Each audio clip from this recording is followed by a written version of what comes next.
Good evening and welcome. You're watching the 7 o'clock news on CNC3. I'm Ria Rambali. I am Jesse Ramdew. I'm Jovan Ravello with sports. And I'm Jean-Marc Rambassad with your weather. Let's tell you what's making the news tonight. Security tightened for Carnival 2026 as the Prime Minister orders heightened enforcement. No reprimand for Barry Padarath over viral Hyatt Line moment. Tonight we have the Prime Minister's response. NCRHA launches audit into contracts after hospital security workers claim they are working without pay. In sport, Trinidad and Tobago's under-17s lock in ahead of do-or-die World Cup qualifier versus Mexico. Moderate to heavy showers disrupted several events last night. I'll have the details in tonight's weather report. With Carnival 2026 heading into its final lap, police and national security agencies are ramping up safety measures across the country. Prime Minister Kamala Persabisesa confirmed heightened enforcement, wider deployments and stricter controls for the season's major celebrations. She notes there are bans on weapons, fireworks and glass bottles, while there will be enforcement of noise rules and crackdowns on lewd behavior and impersonation of officers. The Prime Minister says officers will be deployed across parade routes, beaches, rivers and communities with extra lifeguards and safety staff on duty. At Queen's Park, Savannah, the National Carnival Commission has tightened parade of the band security. NCC Security Manager Clyde Charles said access to the grandstand stage will be restricted to masqueraders after last year's breach. He referred to an incident on Carnival Tuesday last year in which a masked man gained access to the stage and, according to reports on social media, made physical contact with female masqueraders before security intervened. The NCC reviewed the incident under its rope protocol and added SWAT officers, 4 security zones and air support to coordinate with police and fire services. Earlier today, Assistant Police Commissioner Gavin Henry said no fetes were shut down this season. He confirmed promoters have been largely compliant with the law. I will tell you this, the promoters, we have a good relationship with promoters, right?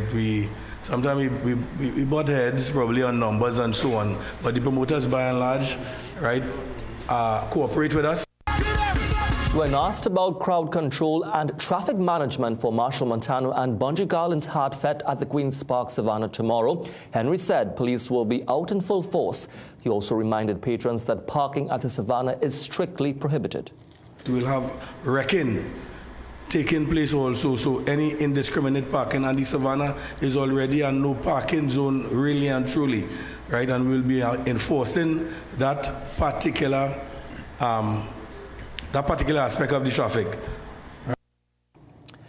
And Assistant Police Commissioner Tactical Support Collis Hazel advised patrons attending tomorrow's events to make use of rideshare services to ease congestion around the Savannah. Gold Commander for Carnival, DCP Suzette Martin, also assured that the TTPS is in a heightened state of readiness for the festivities and warned criminals that breaking the law would not be tolerated.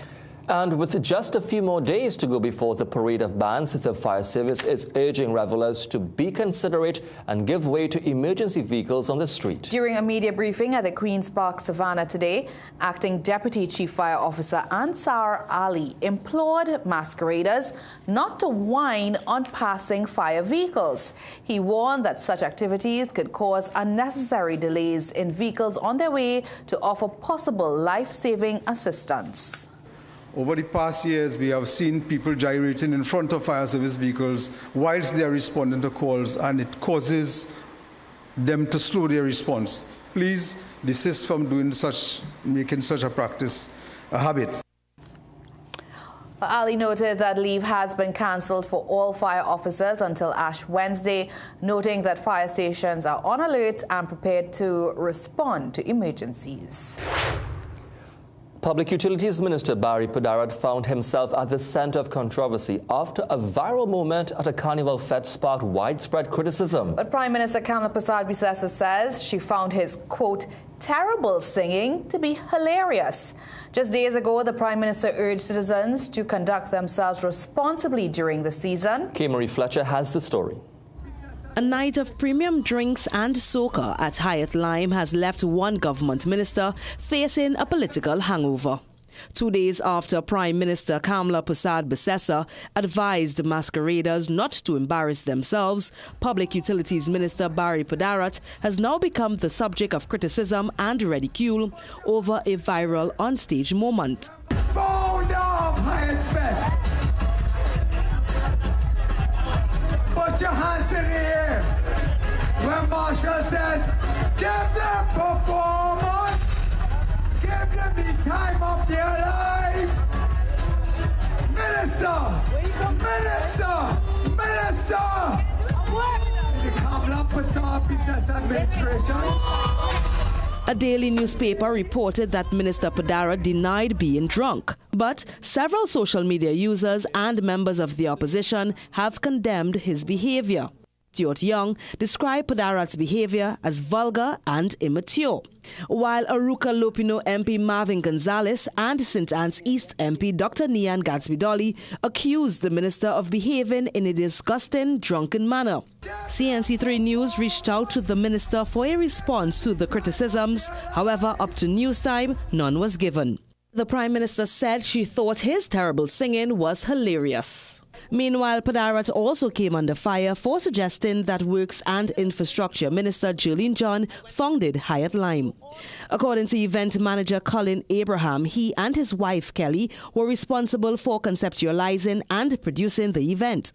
Minister John did not comment on Padarath's behavior, but she told CNC3 News she played a role when the concept was considered under UDICUT in 2011. Give them the time of their life. K. Marie Fletcher, CNC3 News. Today we asked whether you believe the Public Utilities Minister's behavior was appropriate at last night's Hyatt Lime. Here's what some of you told us. The People Say, brought to you by Excel Health TT, the official supplement of the CPM. No, it's not appropriate because that was not the forum for that. It's a place where people come to have a good time, enjoy, to forget the politics. Yes, I would say so, because he's not on the job, he's not doing any government business, and it's in a formal setting, not a formal setting, a casual setting. From what I've seen, because I did not see the whole thing, I do not think so. But then I think maybe I was probably a little intoxicated, I don't know. I would say due to the loud music and thing and the noise and thing, probably that's why he have to probably shout and things. So I don't really see anything offensive about it. I wouldn't say that it was inappropriate. I wouldn't say it was appropriate neither. Everybody was there to just enjoy themselves. But as somebody in public office, he could have probably stayed off the stage and just enjoy himself with his colleague. No, I find it was not inappropriate. It's like a level of professionalism. At the point you could see like he was intoxicated kind of, and it wasn't relevant. It's a carnival event to bring politics together involved with it. The People Say, brought to you by Excel Health TT, the official supplement of the CPM. Still to come in the news, rain interrupts the Senior Kings competition, but 2 Junior Kings were crowned last evening. TUCO defends Calypso judging, insisting no interference in competition rules. Coming up in sport, Captain Shea Hope says the T20 World Cup is bringing the best out of his West Indies. This is your captain speaking. Welcome to Caribbean country. See the vibration.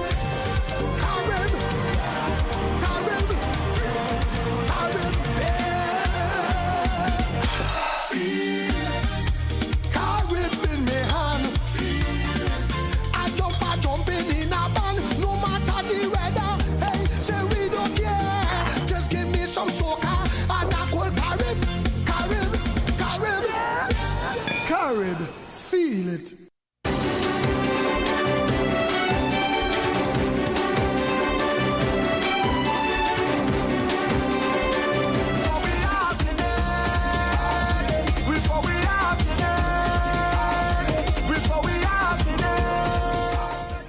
As the TUCO president refutes claims of interference in Calypso judging, a voice note in circulation allegedly of him supporting a contestant is causing concern. That's right. King admits The voice is his, but says the clip is old and has nothing to do with the Calypso Monarch competition.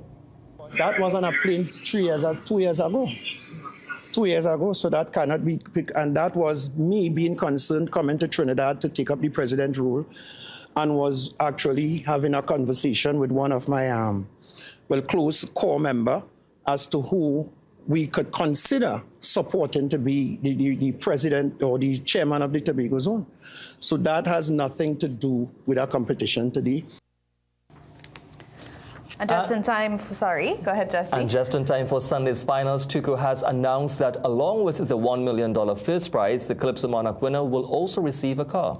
Well, as 12 Calypsonians prepare to battle for one of Carnival's top titles, TUCO President Ainsley King is strongly denying claims of political interference in the Calypso Monarch judging, defending the integrity of the judges. That's right. Following Calypso Fiesta semi-finals last Saturday, there's been public outcry over the elimination of several political songs and Calypsonians, including Chuck Gordon from the finals. There's been claims that TUCO was influenced by the United National Congress government. At today's draw for order of appearance for the finals, King is insisting that judging is independent and not influenced by TUCO's executives or any other entity. When people are left out, the reaction is the same. They get angry and they get disappointed, and they try to get the public to put pressure on the organization, and that is something we are accustomed to. You see, competition, it brings that kind of spirit, confusing, desperate spirit. Meanwhile, Calypso veteran Dr. Hollis Chalkdust Liverpool, record holder for the most Calypso wins, says TUCO has recruited unqualified judges and therefore the real problem lies with them.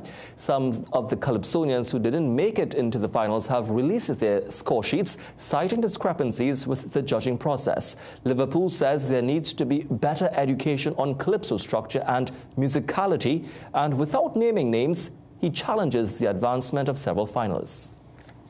Have no judges because the judges don't understand what is a calypso, what is meant by a calypso, etc. The problem what I heard is that 90% of the people who were singing there were not singing calypsos. That's the problem. Carnival continues to attract visitors to Trinidad and Tobago, but tourism officials say arrivals and hotel occupancy are holding at usual levels rather than growing. The Tourism Industry Association reports that most downtown Port of Spain hotels are filled with activity similar to previous Carnival seasons. Although no official statistics were provided, Association Chairman Charles Carvalho said tourists are still coming in ahead of Carnival Monday and Tuesday. A Brilliance of the Seas cruise ship carrying close to 2,500 passengers is also expected to arrive tomorrow, boosting visitor numbers for the peak period. Carvalho says TNT missed recent opportunities to promote itself internationally, as its name was featured in global news due to the geopolitical tension. He noted, however, that there are still some visitors who want to visit the country. The people who come for Carnival, based on my previous statements, are majority repeaters. So, and they know how to get around from the airport to the hotels and take a taxi and go to various sites and so on. So the economic benefit for people like myself, because of the people who come here repeatedly, is not that great. Carvalho believes sustained investment in marketing is needed to attract new visitors. Now to this, the North Central Regional Health Authority has launched an audit into what it believes are questionable contracts linked to hundreds of millions of dollars in unpaid bills. Among the companies under scrutiny is SEISL, now facing allegations from former employees who say the company has not paid them for their work. Therese Polo reports. I work in and I have to be running down somebody for my money that they're holding my money hostage, and that's crazy. Vicky Harrington is 28 years old, a young mother and a former security officer with Special Elite Investigation Services Limited. She says she started working with the company in October 2024. She submitted timesheets weekly, received duty rosters, but according to her, was never paid for her last few weeks. Her account mirrors that of more than a dozen other officers who contacted Guardian Media. They describe scheduled shifts, official rosters, timesheets submitted, and no salary. They were also never paid through a financial institution, and Vikiv thinks she knows why. They used to pay me in an envelope. My guess is because they deduct it. And they're deducting by large amounts, right? And you're not getting no pay slip to show any proof of any deduction. She left after 2 months. To survive, she turned to singing parang and calypso to earn income. It had me depressed. In response, SEISL CEO Karen Rowan Rees, who did not wish to speak on camera, denied wrongdoing and claimed the company is being politically victimized. She says the company is owed over $2 million by the North Central Regional Health Authority. Though it appears to be unofficial with no proven documents in sight, SEISL says the NCRHA supplies 80% of its contracts and it provides security for the Arima, Mount Hope and Couva Children's Hospitals. It also services a number of other organizations. We have been, like I said, we have been reaching out to them. Those are the numbers that we have. And I mean, if they're calling, the phones are not answering. You could imagine the kind of calls that we have been getting, and our phones are bombarded with calls and text messages. The company does, however, acknowledge that workers are owed, and they claim they have made payments in the past, though no evidence was presented. Is it not right that you come on a cordial level and let us discuss this and work out a payment plan for you? Or is it that you, ignorant to the fact that I want all my money now? If SEISL is not getting all their money right now, how do you expect to get paid? Meanwhile, the CEO insists they do respond. It doesn't justify it. Like we say, not that we don't respond. But WhatsApp correspondence shared with Guardian Media shows responses tapering off over time. And Vikiv disputes the claim that communication was maintained. The CEO is saying that they communicate with everybody, that they are in touch with everybody, and that they make sure to be accessible to individuals. How would you respond to that? That is a lie from the pits of hell. The NCRHA chair, Dr. Tim Gopi Singh, says when the new board assumed office last August, it found more than 500 suppliers were owed over $300 million. He claims widespread corruption will be investigated and the chips can fall where they may. How can a board sit for years and allow this? How can a CEO sit for years and allow this to go on? It's unpardonable. It's sinful. It's disdainful. SEISL management maintains it does not want to take the NCRHA to court for fear of victimization and is seeking a substantial payment to clear salaries. According to the NCRHA chair, once the audit is completed, the report will be sent to the Minister of Health to chart the way forward.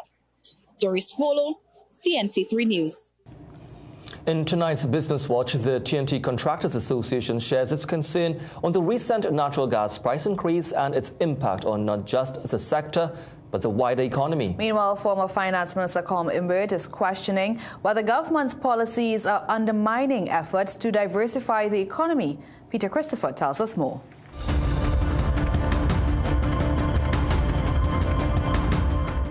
The Trinidad and Tobago Contractors Association has joined the list of business groups questioning the NGC's natural gas price increase. The association says it has deep concern as it continues to see an upward trajectory in rates and charges which compromise the group's sustainability to fully support national development. In a release on Wednesday, the TTCA says the recent increase in natural gas prices is having a significant negative impact not only on the construction industry, but various industrial sectors. Natural gas is a critical input in the production of energy-intensive materials such as cement, glass, steel, to name a few. The TTCA adds that the construction sector in Trinidad and Tobago is a significant economic indicator which has historically contributed approximately 5 to 6% of the GDP. However, the association notes in recent years there has been pressure in the industry from the energy sector downturns and reduced large-scale projects. The association states this increase is driving up operating and material costs, and as a result, companies are forced to pass on related costs to customers, adjust margins, and/or are forced to consider production cuts. The statement on Wednesday came less than an hour after the Trinidad and Tobago Chamber of Industry and Commerce made a plea to the government to have a meeting with them concerning an energy plan and phased implementation of gas price increases. Former Finance Minister Carl Mimbert says the recent policies implemented by the government, including the recent increase in natural gas prices for manufacturers, are more likely to hinder the government's diversification plans than help it. How is the government to diversify the economy, stimulate the economy, when all the areas targeted for diversification, tourism and manufacturing, those are the main areas that a country would want to target for diversification. You will want to grow your manufacturers, you want to grow your export manufacturers, and you'll want to grow your tourism industry. The opposition MP notes that the recent rise in TCL cement prices and the decision by the Antimacal Group to leave the TTMA underlines how damaging these policies have been to the economy. And the Antimacal Group decided that they're going to leave the Trinidad and Tobago Manufacturers Association because they felt that the TTMA had not done a good job in terms of lobbying and explaining to the government that this was a very dangerous move on the part of the government. And now for a look at today's energy and foreign exchange prices. Peter Christopher, CNC3 Business Watch. Social activist Wendell Eversley has issued a pre-action protocol letter to Finance Minister Devendranath Thakur over government's failure to lay the audited financial statements of the Heritage and Stabilization Fund in Parliament. Eversley, through his attorney, former Minister Randall Mitchell, accused the minister of breaching Section 21(1) of the Heritage and Stabilization Fund Act. The law requires that the audited financial statements of the fund be laid in Parliament within 4 months of the end of the financial year. The deadline for compliance was January 31st. However, up to the date of the letter, the statements had not been presented to Parliament. Eversley contends that the minister's failure amounts to a breach of mandatory statutory duty. When contacted, the finance minister indicated that it was a legal matter and thus it will receive a legal response. All right, well, still to come in the news. Something special happened in this country today. Mayor Motley wins a historic third term as Prime Minister of Barbados. We had some late-night showers with gusty winds which caused a few disruptions both on land and at sea. I'll have the details coming up just after the break. Folks, take a look at all these medical conditions. What does it have in common? This, ITIS. But what does ITIS really mean? The suffix itis denotes inflammation of a specified organ or tissue. ITIS really means inflammation. How do we combat chronic inflammation? Through lifestyle changes. Then, and only then, make sure you're getting enough omega-3 fatty acids. Always consult a qualified medical professional before starting any supplements.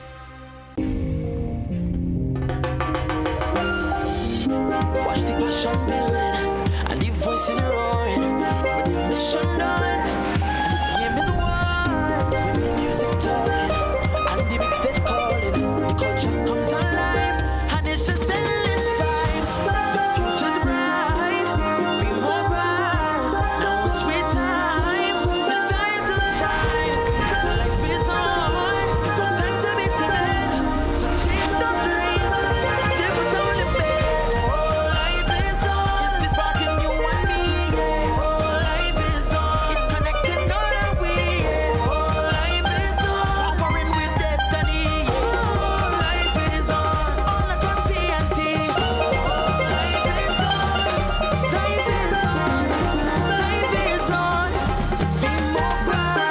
Is on with Be Mobile.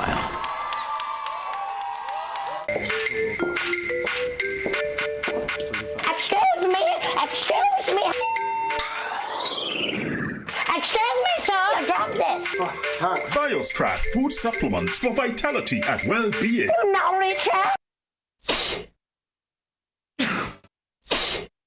Cold or flu? Take Panadol multi-symptoms. Relief in minutes. 7 cold and flu symptoms. Panadol. Release starts here. The road starts early. You can't wait for nobody. Long road ahead, but you're ready for it. Pick up your Astamin. Energy to move. Juve is not play. Once you start, you can't stop.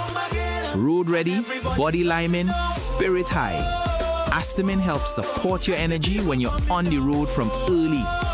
Jump up, stay up. This Carnival with Astamin. Available at pharmacies nationwide. When Carnival starts and quality start to matter, everybody know where they head. Food basket marketplace, fresh meat, right produce, everything looking right. The whole store full of Carnival colors bright.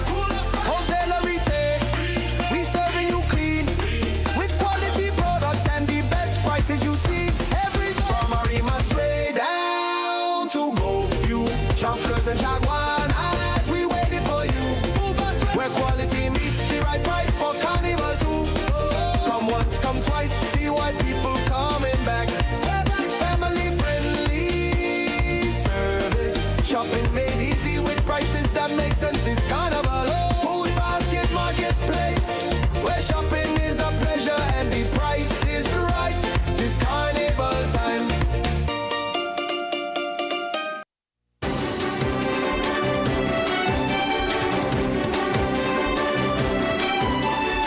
Welcome back. Prime Minister Kamla Persad-Bissessar is congratulating Mayor Motley for her 3rd consecutive election win in Barbados. Her Barbados Labour Party won all 30 seats in the parliament for the 3rd time.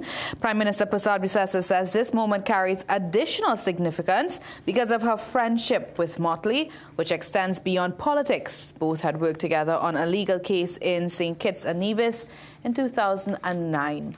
Persad-Bissessar says she also deeply appreciated Motley's presence at the ceremonial opening of Parliament in TNT following her own resounding election win last April. Congratulations for Motley also came from opposition leader Penelope Beckles and French President Emmanuel Macron. In her victory speech, the 60-year-old Motley said the BLP isn't taking this win for granted, and this term she is concerned about ensuring the continuity of her country's development. This country has paid a heavy price on the sides of both political parties by having 3 prime ministers die in office.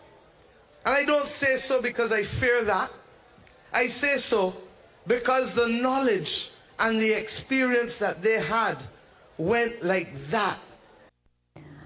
Motley and her Attorney General Wilfred Abrahams have already been sworn in by President Jeffrey Bostic during a brief ceremony at State House.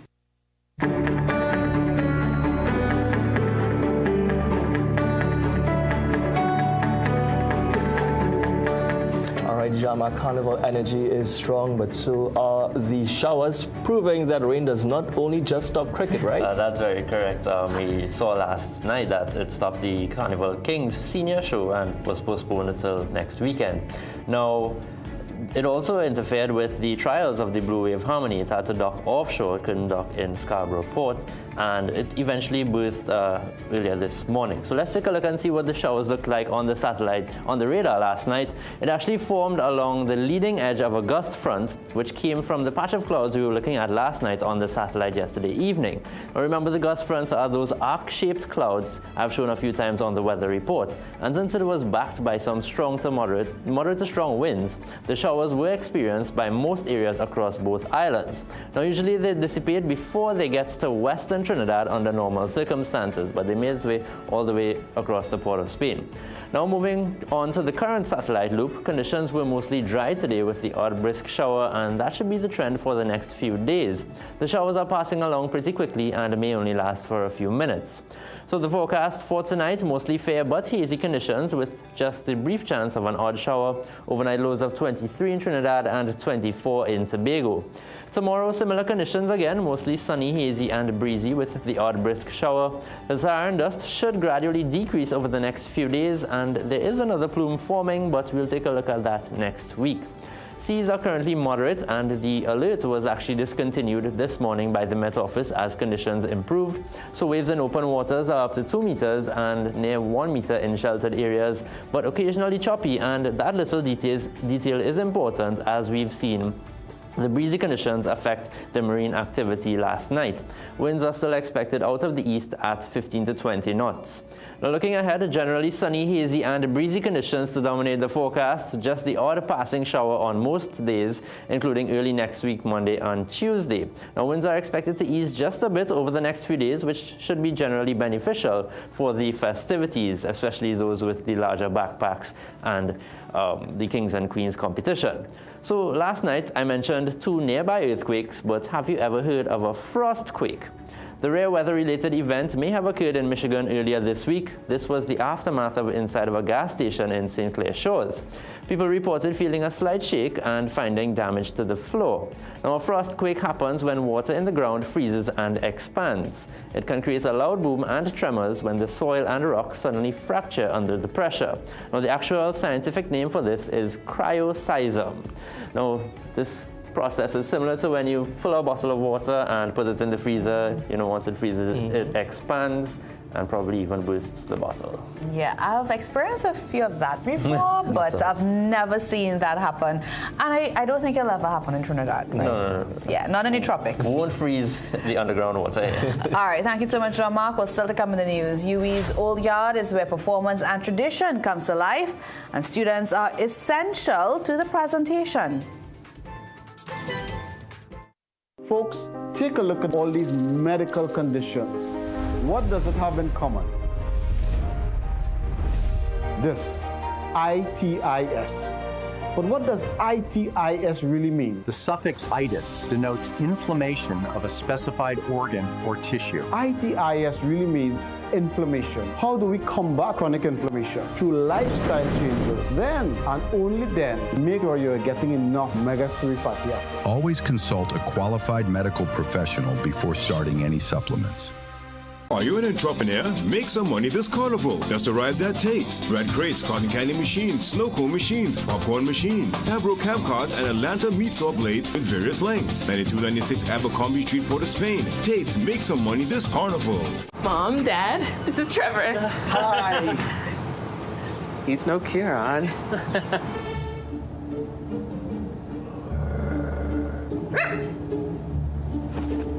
Back up. Fling? That's why he crossed the road. It was funny when Kieran said it. Oh, who could that be? We're like the parents who don't miss your ex. I can't believe Kieran is in the neighborhood. CG United. Good like that. Pain. Said like I have no pain since using Omega XL. For those who try Omega XL and they say it didn't work, try it again. Remember, you deserve the best. Choose Omega XL. Dress like you mean business. At The Working Woman, we bring you stylish, professional looks made for the modern woman. From casual to formal workwear, we've got your professional wardrobe covered.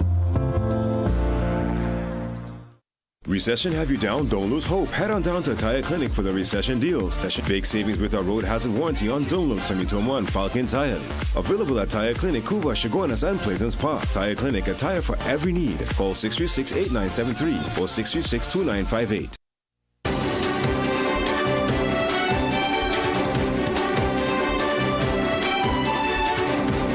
Police are working to identify a woman whose body was discovered in La Romaine yesterday morning. A 36-year-old tractor driver found the woman's body around 8:15 a.m. while working along the M2 ring road. He discovered the body lying face up in a bushy area roughly 20 feet from the roadway. Now, police described the victim as a woman of slim build and light brown complexion, approximately 5 feet 4 inches tall. She was found with a severed right hand and was wearing a black and red top with blue 3/4 length pants. And investigators have detained a suspect in connection with the murder of 31-year-old Venezuelan national Yamilis Lopez. The man remains in custody this morning after being questioned by officers. Investigators are now expected to meet with Director of Public Prosecutions to determine if formal charges will be laid. Lopez was fatally shot by 2 gunmen in Windy Hill, Aruca on January 21st. She died shortly after arriving at hospital. Detectives also clarified that Lopez was not pregnant at the time of her death. Well, tonight, Labray MP Clyde Elder is condemning the theft of TNTech cables from the Point Door Recreation Ground. Workers employed with a contractor left 6 30-foot cables valued at $3,500 underground before finishing work on Tuesday, but by the next morning, they were missing. Taking to his Facebook page, Elder described it as a direct attack on the development of Labray, noting that he had given a commitment to have the lighting refurbishment project completed either before or after Carnival. He says the theft of public resources such as copper cable, park equipment, or building material extend far beyond the immediate financial loss and directly reduces the government's ability to deliver services. The MP, however, expressed confidence that police would bring those responsible to justice.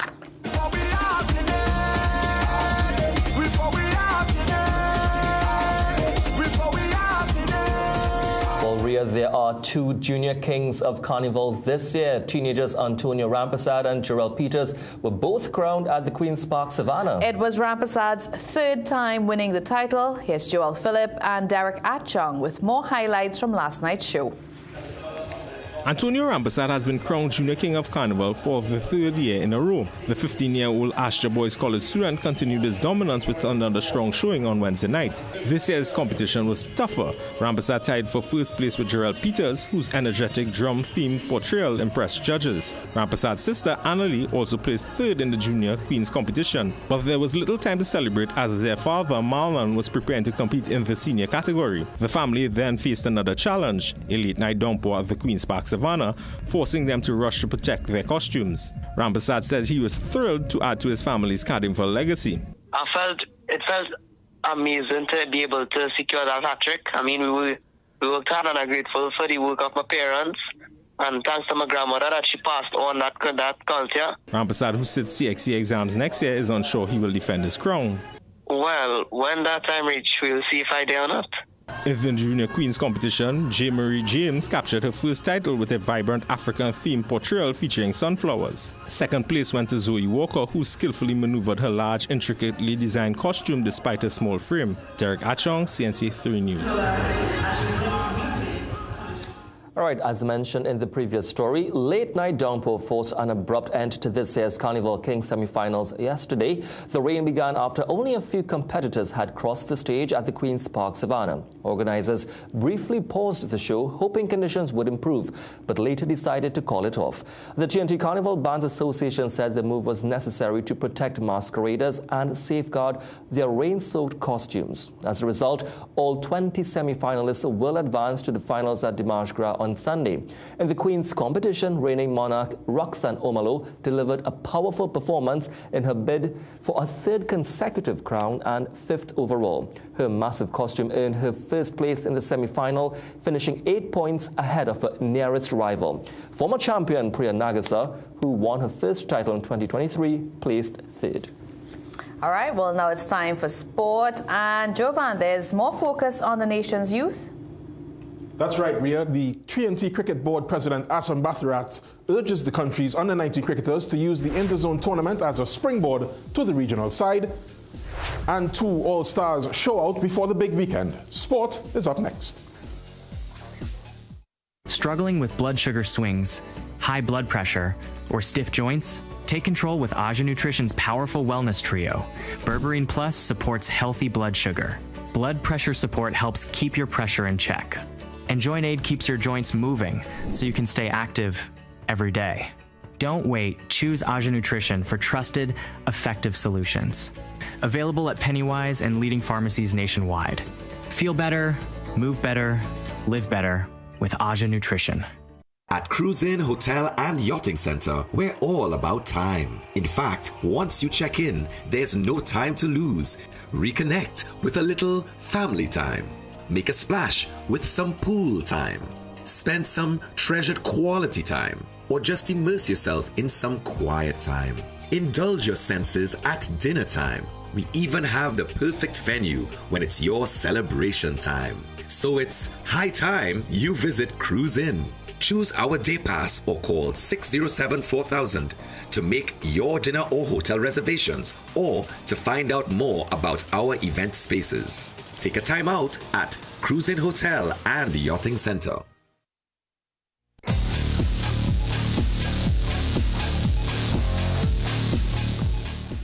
Welcome back. It's time for sport. Trinidad and Tobago's youngest active international footballers are in the first real challenge in the national strip. Tonight, as they carry the hopes of a nation, we hear about the journey so far and how they're approaching the challenges in front of them. Trinidad and Tobago's 8-goal domination of Dutch St. Martin put this country at the head of the chasing pack behind group leaders Mexico. The Mexicans are on 9 points and a sizable victory would unseat them and qualify this country to only its third FIFA Under-17 World Cup. Creative spark Finn de Freitas believes the team has to believe. I think it's more or less the same. We treat it like every game, but there's going to be a difficult challenge, we know that. So I think we have to keep motivation high, but it starts with our belief, and I think that our team is capable of beating them. So we just have to make sure that everyone's on the same page with the same mindset and just go out on the day. De Freitas also scored his first ever goal in the national strip on Monday evening. Charged with changing the game off the bench all tournament, he gave some insight into what has made him effective thus far. It was a great feeling. It's always a pleasure to play for my country, and my first goal is a nice achievement. So it's all about your mindset, I think. So I just tried my best to focus and zone everything out, so that when I come on, I know what I'm doing and I just trust myself. Canadian-born Christian Pitt also scored his first for TNT in that 8-0 win. He says the team continues to grow and agrees that mentality will be important against Mexico. I mean, obviously, I've seen some improvements, especially in the way we play. I think we've been doing a lot better, especially after Peru. We learned a lot in that tournament, in that couple of friendly games, and it helped us build forward and play simply. It's a very good opportunity for all of us as players.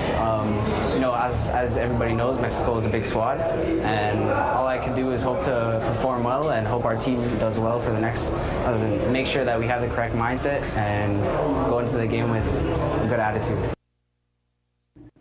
Best of luck to them. Now, the West Indies captain Shea Hope says the ICC T20 World Cup is bringing the best out of his team. The Windies followed their opening day win over Scotland with a 32-run win over England on Wednesday. Asked about the Windies' performance in the tournament so far, Hope said it was a matter of using tournament pressure to get everything right. It's very important for us to ensure that we play the best cricket we can on the day every single time we turn up. It's not like a bilateral series where you can go one down and then come back in the series and win 3-2 or whatever the case may be. You got to make sure you try to execute as precisely as you can, especially from the jump, because like I said, there's not really a second or third game that you could come back and hope for the best. But for us, I can't really put too much stress and emphasis on the past. I always talk about learning from the past. The results that we would have had previously, that's something that we can't necessarily control. Now we got to focus on what's in front of us. And it's just nice to get 2 wins in our first 2 games, and the aim is to continue that trend, and hopefully we can get a nice smooth sailing going into the rest of the group stage game. Now, the Trinidad and Tobago Cricket Board is on its way back to attracting external financial support. This according to the TCCB president at the launch of the National Under-19 Interzone Tournament. Ian Weeson has more. For the past 2 years, sponsors moved away when former Treasurer Kiswat Chaitu reported fraud within the TCCB to the police service. This led to his removal and resignation of key figures involved. But there was finally some good news today from the organization president, Azim Barbados, at the launch of the Under-19 Interzone Development Tournament at the TTCB head office in Balmain, Couva. This partnership is especially valued at a crucial time given the economic challenges facing non-government sporting bodies such as the Trinidad and Tobago Cricket Board.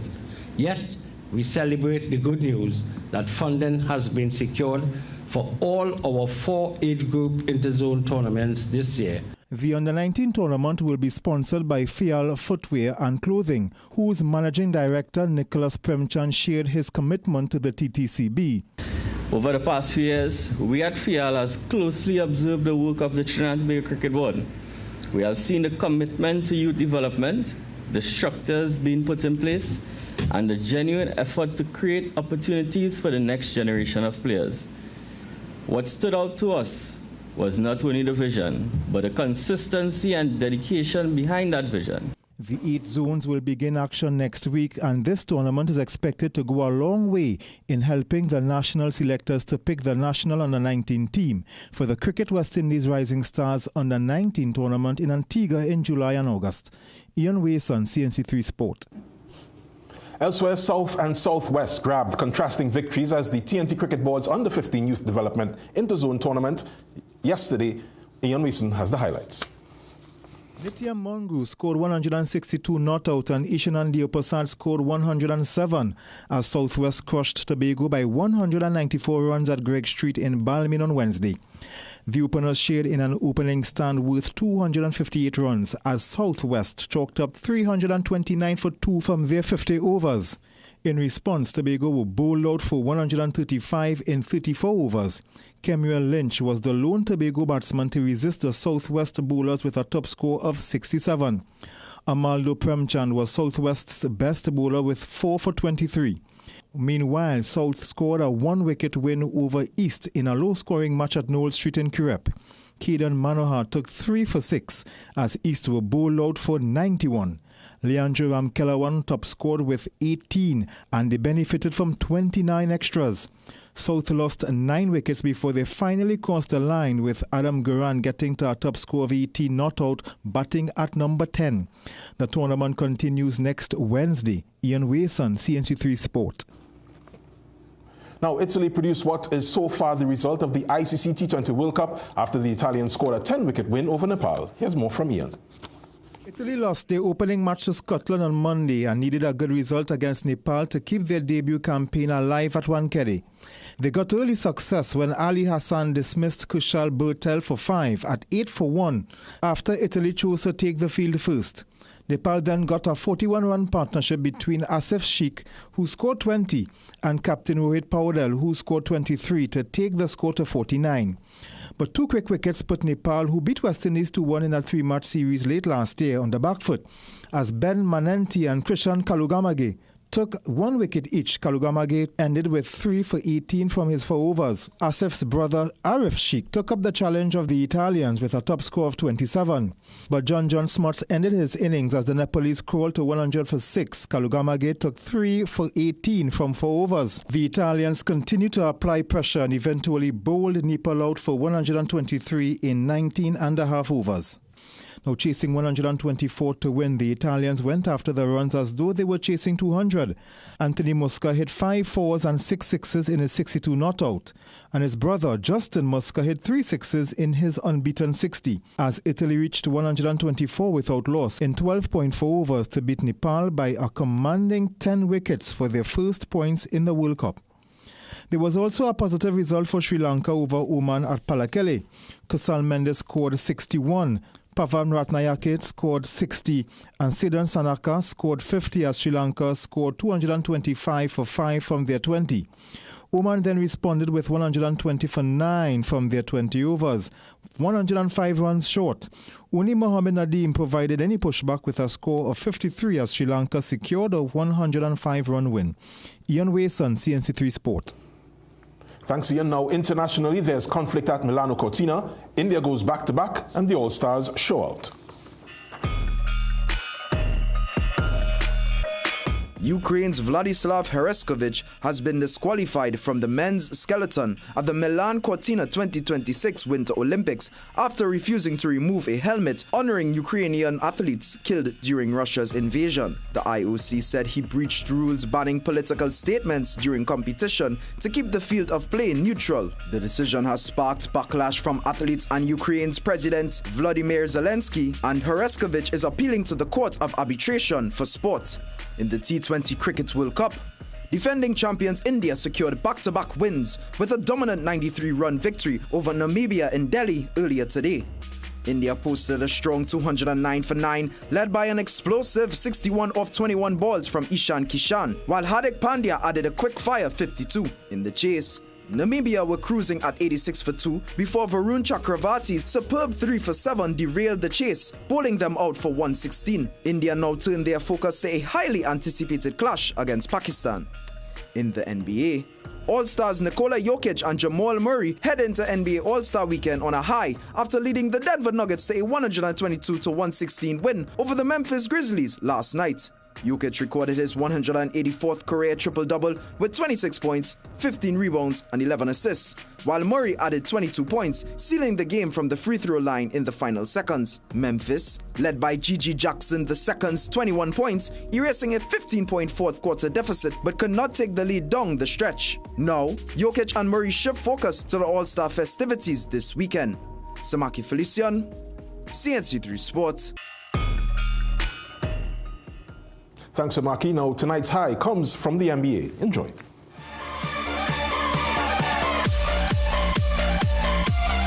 The NBA's most exciting team right now, the Charlotte Hornets, delivered again.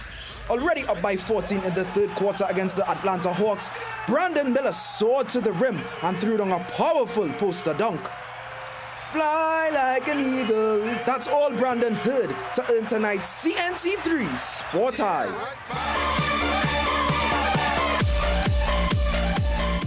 Can we wheel and bring that back? Right, yeah. Fly like an eagle. Fly I think like Samaki is finding his own. Multi-talented Samaki. Yes. And just an update from the Trinidad and Tobago game versus Mexico. It is 0-0 at halftime. So, best of luck. And speaking of update, you know, Arsenal also drew against Brentford today. I didn't see you didn't see that? No, okay. no, I was Well, just a fitting update for the public. All right. Thank you very much. You're welcome.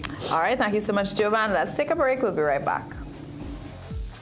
Folks, take a look at all these medical conditions. What does it have in common? This, ITIS. But what does ITIS really mean? The suffix itis denotes inflammation of a specified organ or tissue. ITIS really means inflammation. How do we combat chronic inflammation? Through lifestyle changes. Then, and only then, make sure you're getting enough omega-3 fatty acids. Always consult a qualified medical professional before starting any supplements.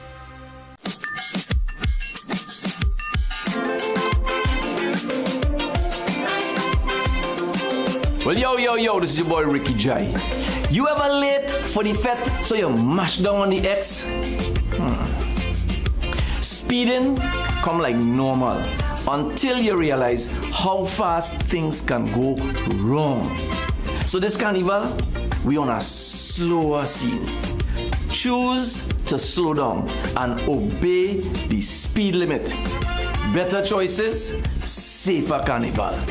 I, Ricky J, say so. Don't spoil my name, don't spoil my name. Son, I'm telling you plain. Don't spoil my name, don't spoil my name. I'm telling you again and again. I'm telling you again and again. This Carnival, slow down. Don't spoil my name. Son, I'm telling you plain. Don't spoil my name, don't spoil my name.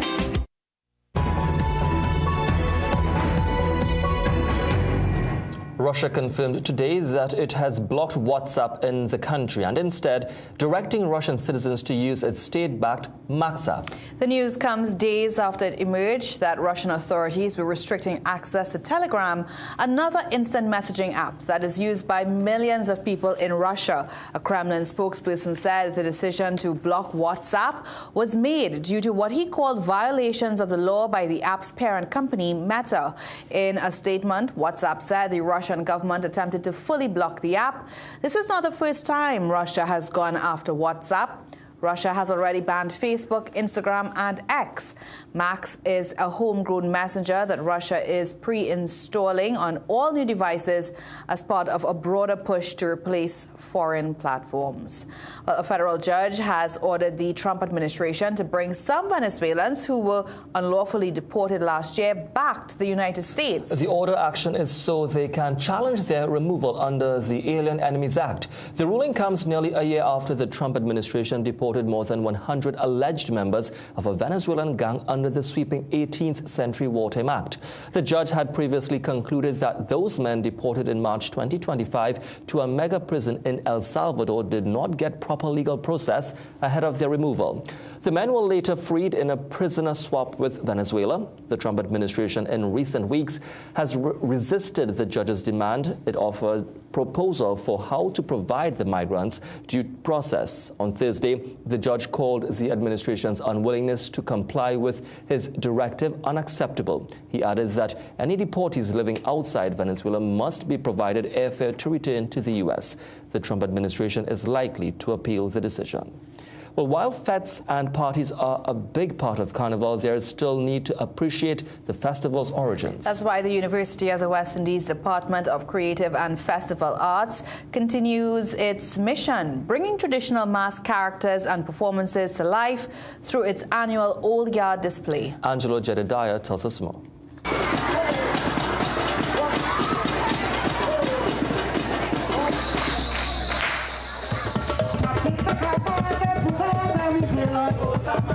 Traditional Carnival took center stage at the University of the West Indies' annual Old Yard Showcase on Sunday. It was an immersive experience with various aspects of traditional masks featuring iconic Carnival characters, each one showcasing its own history, symbolism, and unique performance style, attracting tourists as well as curious onlookers. It's just fantastic. Yeah, it's so cool to see the traditional Carnival. Very creative, very colorful, very talented. It's great. But this particular event, I didn't even know it existed. It has been such a, I don't know, it's overwhelming. It shouldn't be because it's culture. But to see the integration of like looking back at your old cultural characters and all of that and be able to learn the stories behind them, it's been a really good experience. From the exaggerated presentations of the Dame Lorraine to the intensity of the jab jab, and of course, stick fighting. While the presentation has evolved over time, it remains largely student-led, spanning performance, costume creation, theater production, and oral history, allowing students to deepen their Carnival studies through hands-on practice. Every year when people come, even though it's the same old yard, it's not the same experience, it's not the same content. The content is always deconstructed and represented in a different way, still paying respect to the heritage and the master artisans of this craft. Adding an extra layer of excitement this year, patrons were treated to an extempo battle showdown between Winston Gypsy Peters and Myron B. Well, I don't want to boast and I don't want to brag, but if you get me vexed, I will just blow in a bag. Let me tell you this now, all you watch and see, a community center is the center of a community. So don't get me vexed, don't get me absurd. I might even read a straight and reverse word. Let me tell you in case all you don't know, partner, I'm talking about we good friend Mr. Through performances like these, the Old Yard continues to remind audiences that Carnival is more than the street party. It is history, resistance, and identity brought to life. Angelo Jedediah, CNC3 News. All right, well, as we leave you, let's remind you to stay connected with us on our social media platforms. There you'll find tonight's stories, the latest updates and exclusive content, and don't forget to pick up a copy of the Guardian newspaper. But yesterday, the Education Ministry hosted the school's National Tasarama competition and the school's intellectual National Carnival Chutney Soca Monarch. The finals of both competitions took place at the NCIC Nagar site in Chabonas, bringing together some of the nation's brightest, youngest, and brightest talent. Here are a few highlights from their performances. Enjoy.